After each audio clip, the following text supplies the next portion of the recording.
Oui, d'abord, lorsque nous lisons la Constitution parle des droits de l'information. Le gouverneur a été déjà informé, il a réceptionné des lettres des partis politiques. Il n'y a pas que l'IDPS, il y a aussi nos amis de la Mouka qui vont marcher demain, il y a aussi les gens du FCC qui vont marcher aussi. C'est de leur droit, mais il faut voir l'opportunité de chaque marche. Donc demain, la marche est confirmée. Nous allons marcher demain parce que Ngobila a été déjà informé. Il n'a pas droit d'interdire la marche. Interdire la marche, c'est-à-dire violer la Constitution. Donc nous ne pouvons pas accepter que la Constitution soit violée. Nous sommes appelés à respecter cette Constitution. Donc nous appelons M. Gentini Ngobila avec les policiers, nos policiers, avec les ministres de l'Intérieur, de venir nous sécuriser demain parce que nous sommes des paisibles citoyens. Ce sont nos policiers, ils sont payés sur base de nos taxes.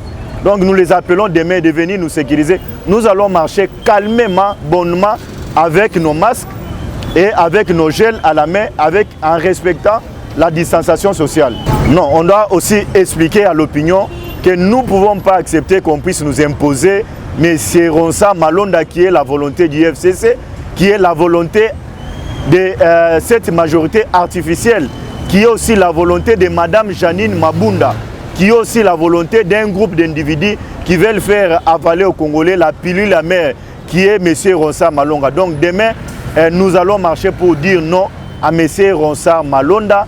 Nous allons demander aux confessions religieuses de se retrouver encore autour du même table pour nous produire encore un autre candidat qui va faire l'unanimité de la population congolaise.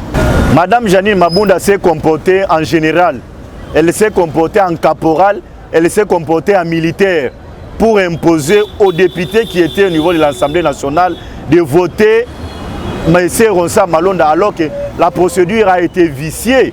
Parce que vous serez d'avis avec moi que si M. Ronsa Malonda est passé, l'église Kimangis, qui soi-disant l'avait proposé, l'a désavoué. Les orthodoxes l'ont désavoué, même les catholiques aujourd'hui qui ont joué au tribalisme l'ont désavoué, même les CC l'a désavoué. Comment un monsieur pareil peut faire l'unanimité? Donc, Mme Janine Mabunda n'a pas voulu respecter les règlements d'ordre intérieur. C'est pourquoi le peuple congolais est mécontent de cette histoire-là. Demain, nous allons marcher, chers amis, pour dire non à M. Ronsa Malonda, qui est la volonté de nos amis du FCC. Et je pense que ça ne passera pas.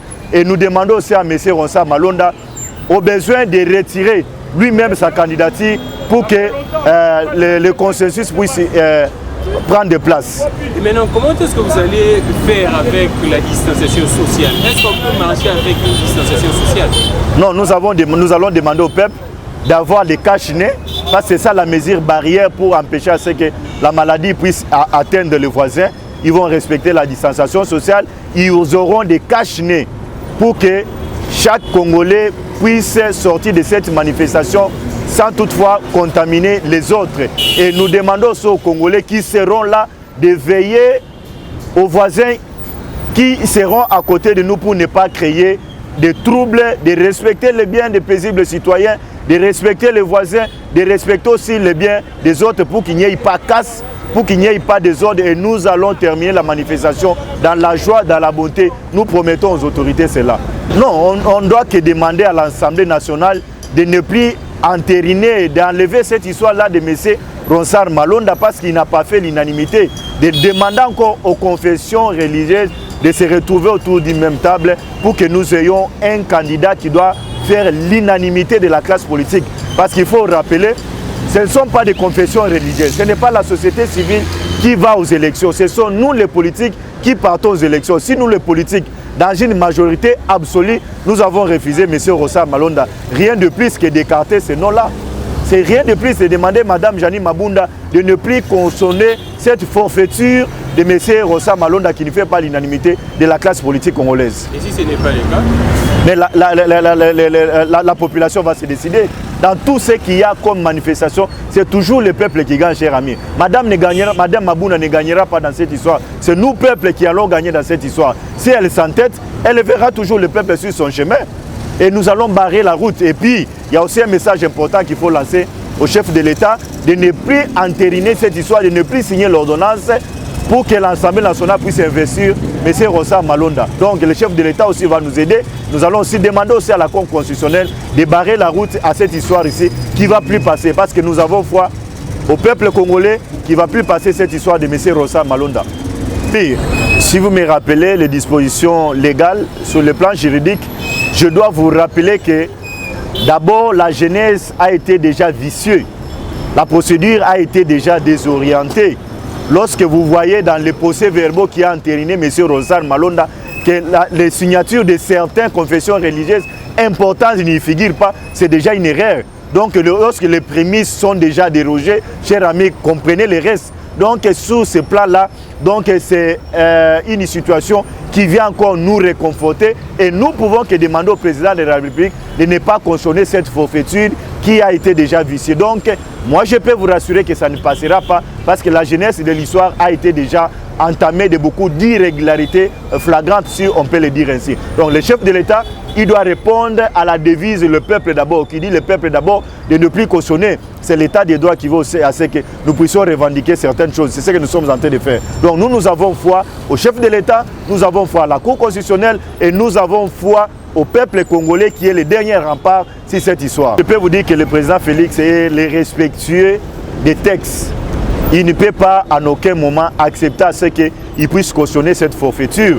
Pour preuve, vous avez lu les comptes rendus du gouvernement. Le président a demandé à ce qu'il y ait un consensus, que les confessions religieuses puissent se retrouver encore autour d'une même table. Pour dire que ce sont des réseaux sociaux, mais connaissant bien le président de la République, il ne peut pas accepter à ce que nous puissions encore retourner dans la case du départ, qu'il y ait les élections chaotiques, qui vont encore créer à ce qu'il y ait bien de sang en République démocratique du Congo. Il est dans la logique du peuple d'abord, il est dans la logique des légalistes, il est dans la logique de répondre à la volonté du peuple. Il ne peut pas cautionner cela. Ce sont les gens qui veulent les saluer.